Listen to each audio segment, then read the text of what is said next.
Today on the Follow Bridgeton Podcast, I speak with graphic designer and entrepreneur Edgar Daniel Morales about his company FA119 and the power of creative arts and graphic design.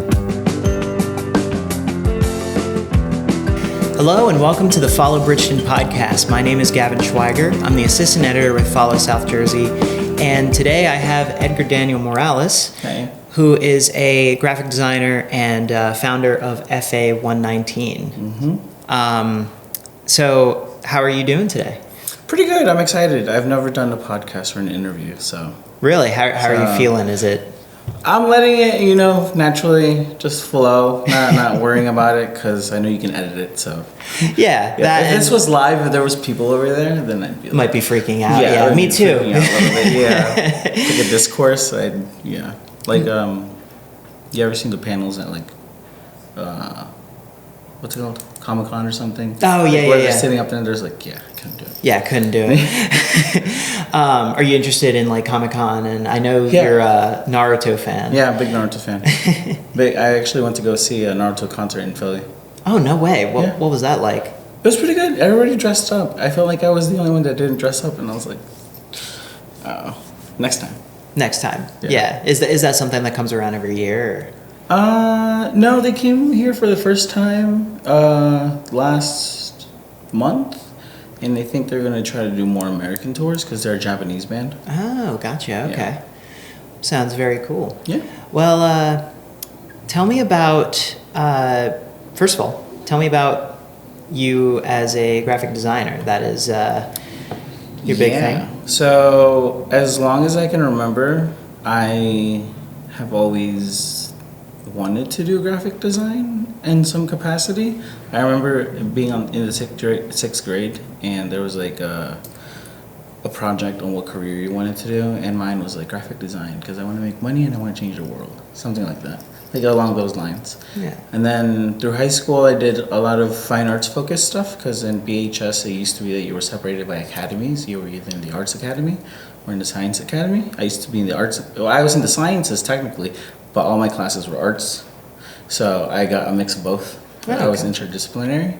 And then in college, I went to school for business, left, went back to school for art, and then in 2020, I think it was right during pandemic, I went to school for graphic design. And then since then, I took a few years off, and now this year I'm starting FA119. Gotcha. Do you think the pandemic had anything to do with going to graphic design? Yes, because it felt like the world was ready for a reset, and it felt like I could take a chance. If not, I would have to find something that was, I guess, more commercially and more steadily secure. But with the pandemic and everything being closed and you couldn't go anywhere, it was well, might as well go to school, still do graphic design, and then when the world opens back up, everybody's going to figure it out. We're going to figure it out, so I'll figure it out. Right. It's not like anything was secure at the time. Yeah, everybody was nothing secure, nothing is safe, everything is unknown. We're in a, different uncharted waters, and I felt like that was where I was in my life. So I kind of wanted to you know what, I might as well take advantage of that. Absolutely. So you were talking to me before about why you originally went into business. So can you tell me a little bit about that? So I've always been in business. My family has a business. It's called Hawaii Express. It's also here in Bridgeton, and it's also part of UEZ. We do shipping to Mexico, and we also have imports from products from Mexico. We also provide money services, and we're a retail store, so we sell grocery stores stuff. We sell clay, clothes, furniture, anything you can think of that we will sell. So we're a multi-service store, at most of the stores here in Bridgeton. But we have the different advantage that we offer shipping to Mexico and other countries in Central America. Gotcha. So this is your family's business, right? So how did you get involved? So ever since I was little, I remember I would make business cards for my dad. He would contract people. I would make business cards for him, print them, cut them out, everything, on cardstock. I think I still have an original design card that I look back and I'm just like, oh, like this is. I mean, I was a kid at the time, but I was a kid at the time.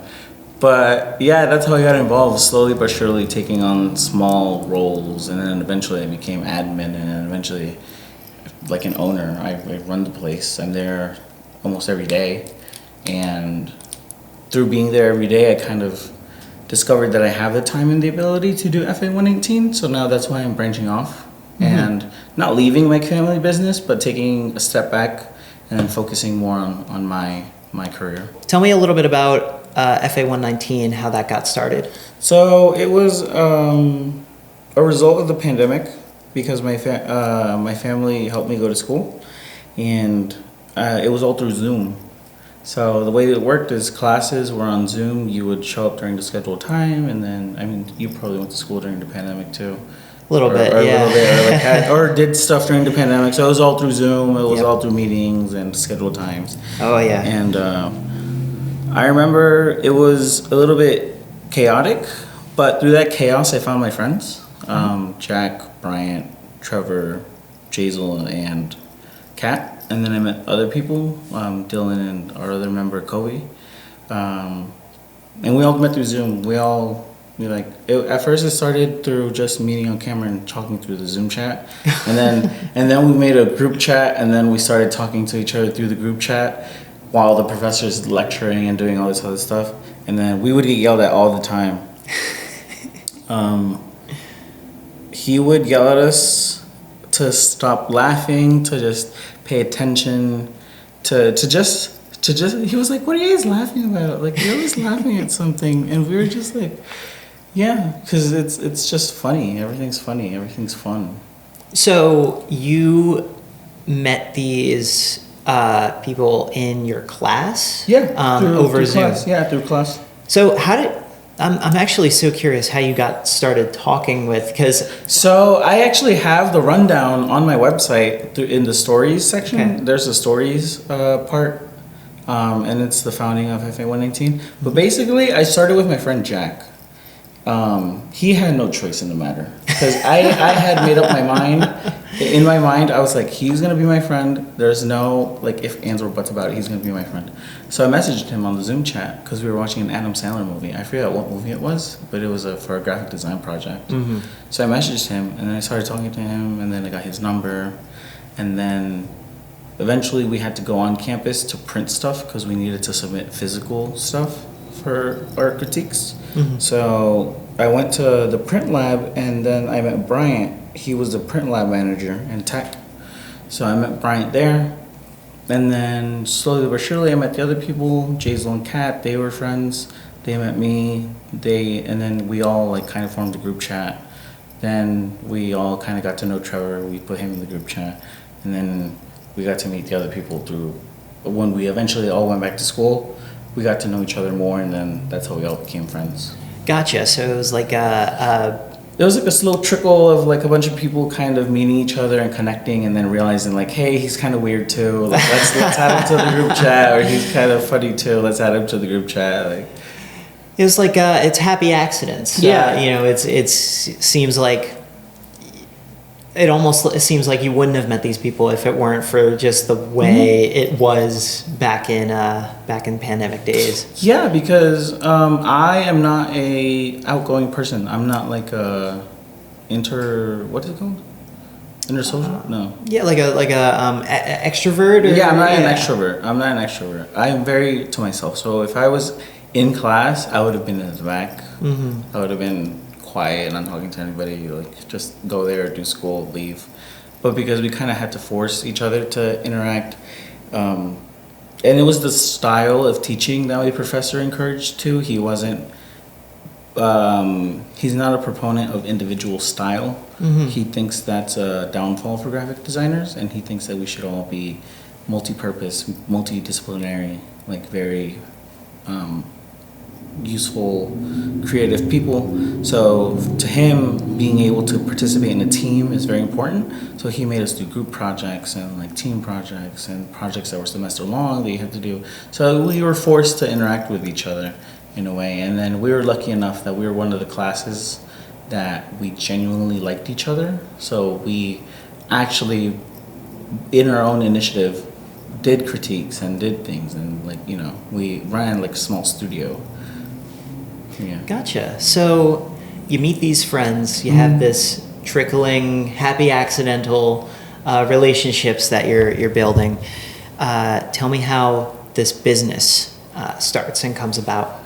So it starts because, again, my friends don't really have a choice. They don't have a choice. I kind of am forcing them, but we all kind of talked about it. So there's I'm not copying, I'm taking inspiration from this design studio in New York called Partner and Partners. Mm-hmm. They're a co-op style studio that basically all their members are equal share owners, and they all partake in the graphic design studio. Mm-hmm. So they all do the projects, they all do the admin, they all do the invoicing, they all do like the shared business aspect of it.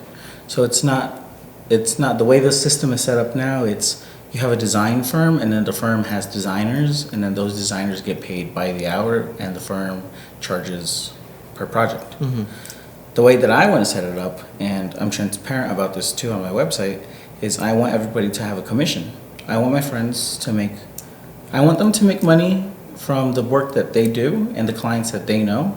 I don't want it to feel like they're working for somebody else and then not reaping the rewards. So I set it up in a commission-based model where they get 60% and then the company gets 30%. So then the 30% will cover expenses like Adobe, emails, things like that. And then whatever's left over, that's profit, and then that goes to all of us or however we decide to use it. But they get their share, and then the company gets their share. So would you say it's similar to, I know you're calling it a co-op, but it's similar to a hub of freelancers, I guess? Yeah, it's a co-op in that we have ownership and stock in the company, but it's freelancers coming together to form one creative unit. Like I was telling you earlier, we need a video guy.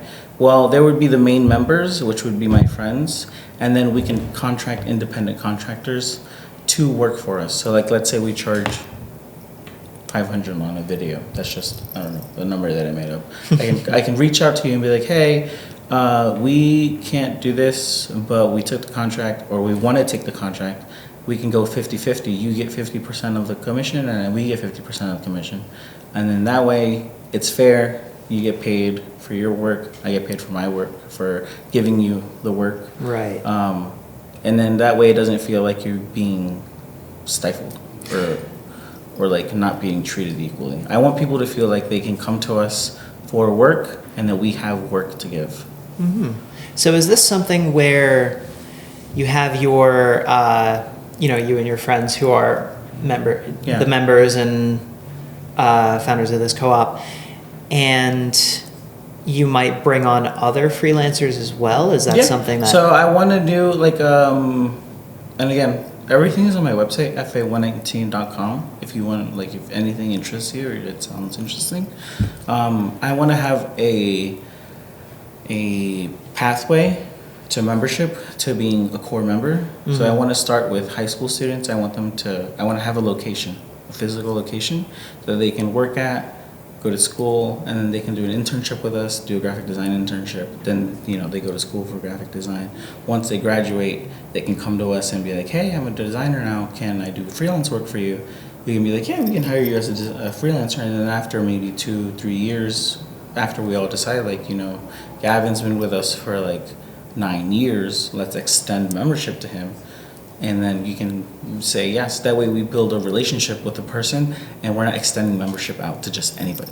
Gotcha. So you have this almost open policy of bringing people in, but you're testing them. You're making sure that we need to have a relationship. We need to be friends. Right.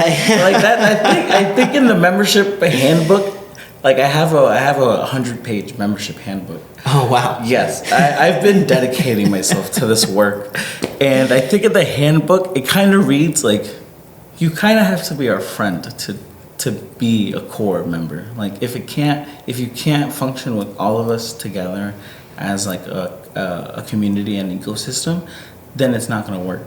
I can't just hire somebody off the street and expect it to work. It needs to be like a built relationship. Right. You want to know that these people are going to be Committed. reliable, committed, Yeah. and also pleasant, I would say. Mm-hmm. Is there anything else that the specific term friendship, I find it interesting.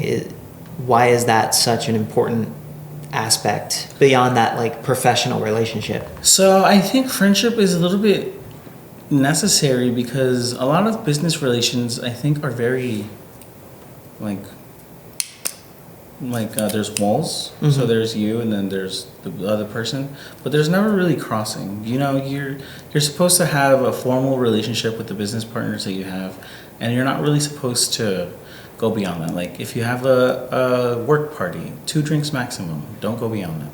If you have an event, be there for a certain amount of time.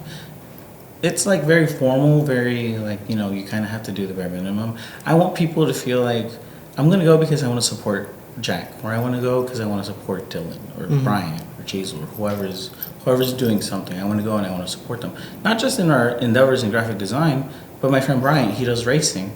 I want to go, I want to have somebody that wants to go with me to go see a race. Yeah. Or go see a boxing match or something. Like, someone that is my business partner, but outside of it is like a friend. Gotcha. That makes sense. I mean, it's good to have those close relationships with people, and especially people that you work with and will see very often. Can you tell me a little bit more, kind of going back about, the timeline to bringing this business to where it is now? So right now, the design part is, so we have 3 separate, it's one company working as 3 separate entities. We have design, retail, and the physical location, mm-hmm. which is the print lab. So the design is FA119 Solutions. That's the graphic designers. We can do brands, logos, business admins, stuff like that. That's already launched now. People can book with us, people can consult with us, people can do whatever. Mm-hmm. That's launched.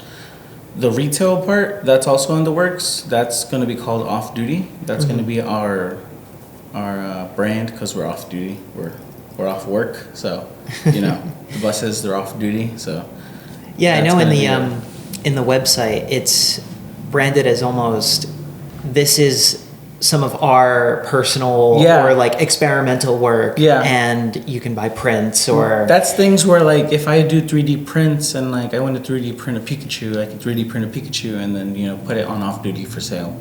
Or I can do postcards and then nobody, like the client didn't want them, but I think they're really cool looking. I can print them out myself and then sell off duty branded postcards, things like that. So we have a creative avenue to like let out our creative needs. And then we have the print lab, which is the physical location that I want to open up here in Bridgeton. That's going to be like what we were talking about here in the Thompson Plaza, where it's going to be a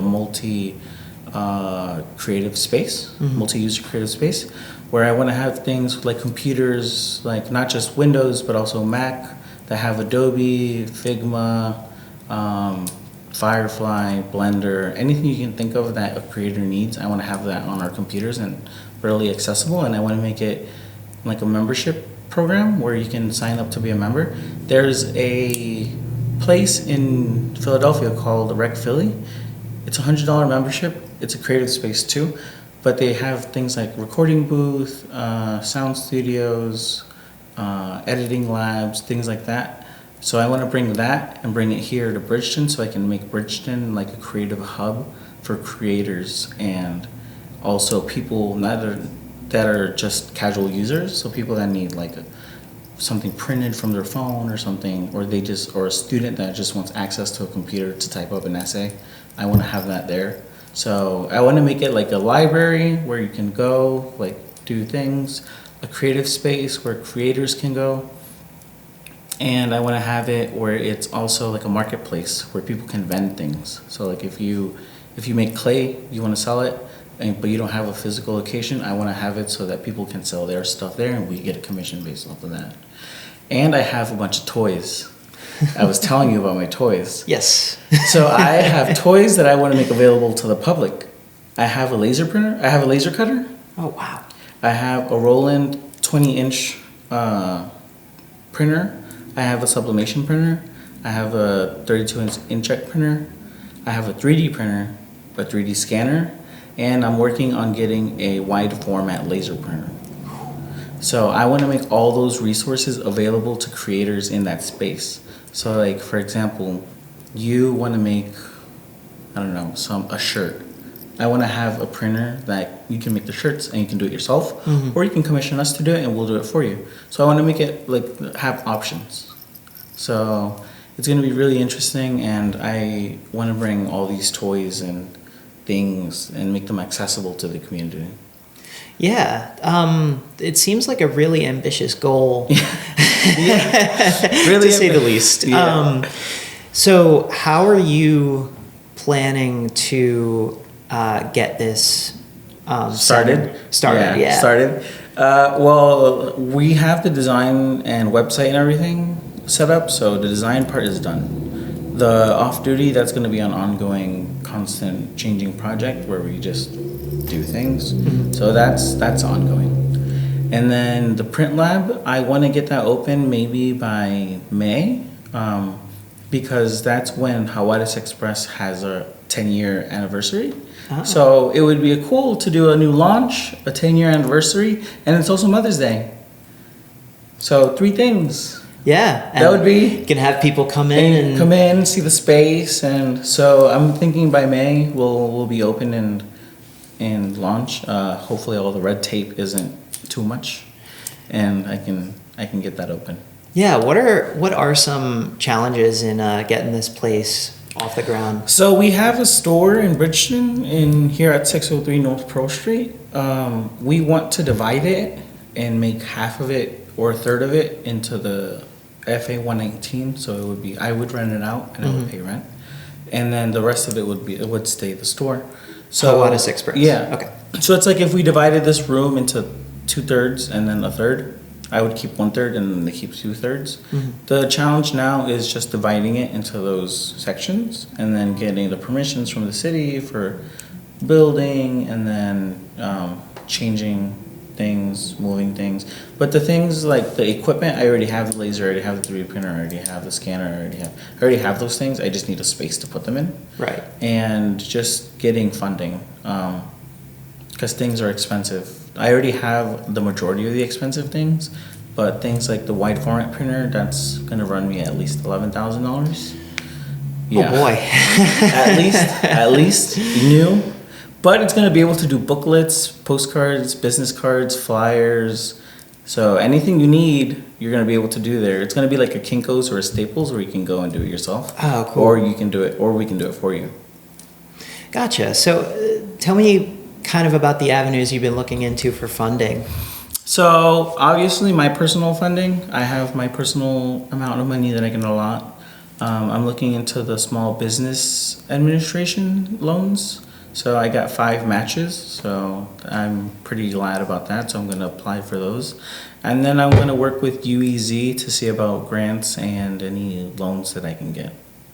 Gotcha. It seems like a road ahead for you, but it feels like you've got everything. Yeah, I'm trying to keep it realistic.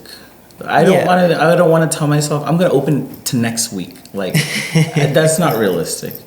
But I also don't want to hold myself to like maybe in a year, maybe in 2 years. I want to have like a realistic timeline that I can open and operate and function. I'm already working with people to get the printer. I'm already working with the company to set up the security for the locks and everything, because I want it to be 24-hour access. So you can access with your phone. You can just tap in and go in. So I have to work on zoning for that and get zoning and then do all the other stuff. Would that be a membership thing? So if you pay the membership, you'll get the access? I think on the website, I also put the prices. So I think students is like 20, casual is 40, creator is like 75, and then pro is like 100 or something. So it'd be tiered so you can pay what you use and not pay more, not pay less. Yeah. So if you're like you use Adobe, you want your own private studio space. I want to have a private booth like that called the Pro Studio. That's gonna have a MacBook Studio and a Surface Studio. So you can use the cool dial to use photos or pictures nice. and all this other stuff. Yeah, I want it to be like a technologically advanced hub. Yeah, you definitely. It seems like you're trying to put together this place that has the professional tools for people in these fields. Yeah. So it's interesting to me that you were talking before about like getting high schoolers involved with the company and the program. Is that also kind of a part of your... Yeah, so I want FA119 to be very community based. I feel like I couldn't be where I am without the community. I remember I won a scholarship from BHS that got me my first computer that I used for graphic design and for school. I won programs in Cumberland County that also helped fund my art. I won scholarships at Rutgers and grants at Rutgers. One of my pieces is actually part of their private collection now. So they buy one student piece every year, and then the year that I graduated, they like two pieces, so they bought two for the first time in I don't know how many years. And I also won a Quilting Waters program that was for DEI, so that helped me fund more of my equipment. So I want students to have that avenue where they can go, they can find a job in the creative field. Like, I don't want them to feel like they're working at a Staples, but that's just a Staples. I want them to feel like they're working in a print shop. So they can add that to their resume, and then that looks good on their resume. I want them to be able to do design internships with us so they can also add that to their resume. And then if they become a member, that's also that can be part of the resume as well. And I also want to create funds for students and businesses where I can support them through community-driven effort. So like I want to start a scholarship for high school and college that would be funded through community donations, and at the end of the year we would award that. And then same thing for the education fund and the business fund. It would be community-driven, you donate, and then we would do projects based off of those donations. So a lot of community work that I want to do. Do you feel like the community has... how does the community know a bit about this? Like, have you been telling people? How's that been? Yeah, so I've been just kind of spreading the word little by little, building the website, building the initiatives. I don't have a lot of connections right now. That's why I want to work with Stephanie from UEZ. She has the business connections and the connections with the people. But I'm also trying to market it as I feel like a lot of companies do this mistake where they go into the bilingual market too heavy, too aggressive. Tell me more about that. I feel like they market it as like we're bilingual, but then they'll just throw on like a little thing on it, and then they'll call it, diverse. My sign that I made for outside is 50-50 English, 50-50 Spanish, so you can read it Spanish and English. I want to have the community involved because Bridgeton is, I think, 80%. It's a very high percentage. It's a very high percentage of Hispanic and other Latin American people, and I want to include that vast majority into graphic design because they don't know what graphic design is. They just think a logo is a logo. They don't really think about it, or they don't really think about the creative work that has to go into these things, like journalism or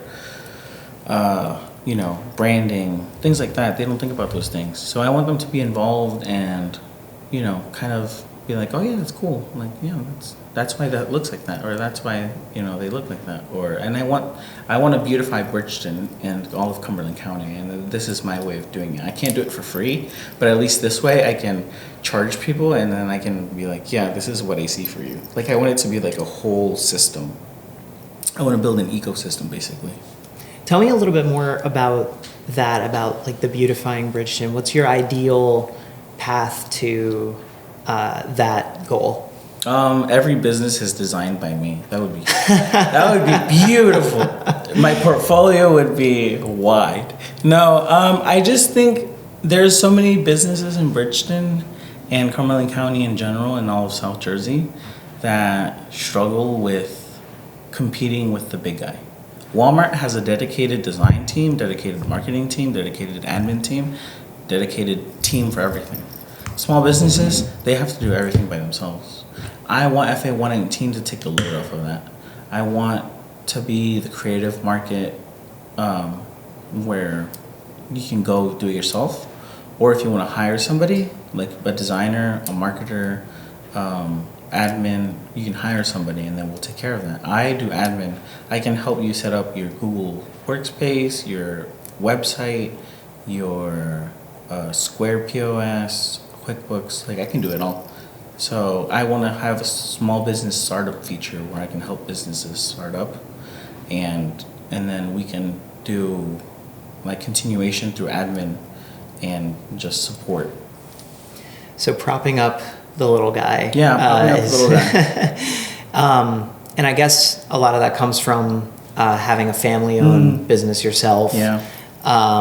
And, you know, seeing firsthand what that looks like, having to compete with, you know, bigger brands and... Yeah, because, I mean, we're right here on Pro Street, and then right on Pro Street, past like a certain point, you have Wawa, you have Planet Fitness now, Chipotle, Wingstop, Walmart, Aldi's. So like it's like, I guess you would call this the commercial section of Bridgeton, or Upper Deerfield, technically.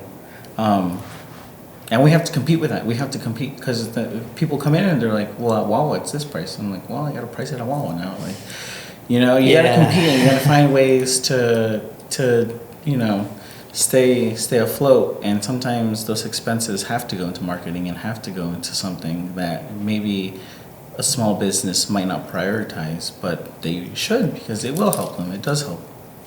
Yeah, I'm interested because we did talk about it like the tiniest bit when before we started, but AI. You know, some may say that that's a big guy kind of taking over the little guy, and especially in a creative field, and especially in a field like graphic design, where, you know, you go to ChatGPT, you can ask I can ask ChatGPT to make me a logo. Yeah, and I do it all the time. As a designer, I do it all the time. But I do it to see what it does. I test it. Okay. So I'll be like, make me a logo for like a brand company that does, I don't know, cupcakes. Of course, it's going to give me a cupcake. It's going to give me something bake-centered. But it's not going to go into the Gestalt theory. It's not going to go into situationist theory. It's not going to go into graphic design theory, or why this works, or branding, or color theory. It's not going to take the knowledge that a graphic designer has, or someone that works in business has, or a marketing team has. It's not going to have that experience and knowledge that it's going to generate you something that's going to work. It's going to generate something that you ask for, but not something that might work. So, in your experience, ChatGPT has been mostly like an idea generator for you? Yeah, it's an idea generator. It's a tool. It's like, I want to see what the general public thinks, what AI thinks I should be doing, and then sometimes I'm like, yeah, that's dumb. I'm going to go the complete opposite direction. Or I'm like, okay, I can see why it works, but not really. So to me, it's just a tool to enhance creativity, not replace it. When it starts replacing your original ideas, I think that's when AI becomes a problem. Yeah. What do you think about when people who don't have graphic design background like you, or don't have an artist background, they use ChatGPT to make an image or make a logo, and then they proudly display that for their business? I have no issues with it, because you're using the resources that are available to you, and if that's what you can afford at that time, then that's fine. But it gets more complicated down the line when you have a logo and you're like, okay, now I have a logo, but I want to do packaging. How are you going to adapt that logo to your packaging? Or what is your color? What is your brand? What is your company? ChatGPT isn't going to ask all that. It's not going to think about that. So once it starts turning into a holistic system, that's when the cracks start showing, when it comes to just automatic generated things. But if that's what you can do for your business or yourself, and that's what is working for you, and I think that's fine. I don't think it's taking away from designers. I just think it's giving people a different avenue for doing it. Do you think that people who might turn to AI at first might realize that stuff and be like, oh, I need somebody to actually guide me in a design way. Yeah, and that's why we want to offer consultation services where maybe you're not committed to the graphic design process, but you want to consult with somebody. We have consultations online that you can book for specific things. Like, let's say you wanted a logo, but you're not sure where to go, or you have one already. Just book a consultation with us, and we'll talk about it from there. We'll talk about if you want to expand that logo, or do you want to use your original existing logo, if you want to make a new one, if you want to use a mix of the two, or what you want to do. We'll talk about it, and then we can go from there. Gotcha. I want to move a little bit and just talk about you and the kind of work that you've done in the past. Like, do you have any interesting projects that you've done that you'd like to talk about? I can talk about the stuff that I've won awards for. Sure. And my thesis. So a lot of my graphic design process is on humanity and emotion. I want to bring back humanity and emotion back to graphic design. So it's like what we talked about AI just now. It's that takes out that humanity, that emotion. It's just stats and statistics and facts. But graphic design is the field of communication. It's communicating a brand and a customer, a person and a customer, or person to person, or it's communicating A to B, and you're supposed to be the middle. So I think we forget about the emotional side of things. We just focus too much on the stats and the statistics. So I want to bring back color theory. How does color affect emotion? Why this font works versus this one? Why this is designed this way versus this way? Just the emotional part in graphic design. So I want that for the thesis I did was on borderline personality disorder. It's a personality disorder where the person's emotions are very heightened and very, it's like, I don't want to say it's like bipolar, but it's what people think bipolar is, where you go from extremes, from extreme happy, extreme sad, ups and downs throughout time. So I did my thesis on that, on BPD. It was a pop-up book series, so it was connecting child experiences through this very intense disorder. And then I also did Quilting Waters. It was a collection of stories from minority students, and I did a book that opens up accordion style, so you can read it like a regular book, or you can flip it over and then there's a section, or you can open up accordion style and read the whole thing in one fluid thing. And I also did a reconstruction book that won me the Stedman Gallery Award. So that's a collection that Rutgers has that they buy one student piece every year from the thesis show. I did a reconstruction book where I did painting techniques on a wall for 30 days, and then I did painting techniques on acetate, and then I took that book and then I put the paintings together into one readable graphic design book. Gotcha. So you've done a lot of interesting work and you're working towards creating this business. And I know you've touched on it when you talk about the emotion in graphic design, but what about graphic design or the art that you do keeps you coming back, and what does it mean to you?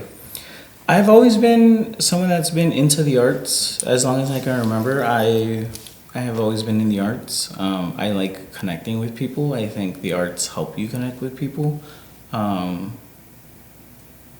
think that the arts are just something that we're forgetting about in this day and age, where everybody's so focused on money, surviving, and just other things in general that they don't really think about if something looks pretty or something makes them feel good or something, just interacts with the arts. Nobody just interacts with this thing that we've had throughout history, and I think it's being forgotten the more we move forward in technology, AI, and then as people become individuals, we're losing, that sense of community.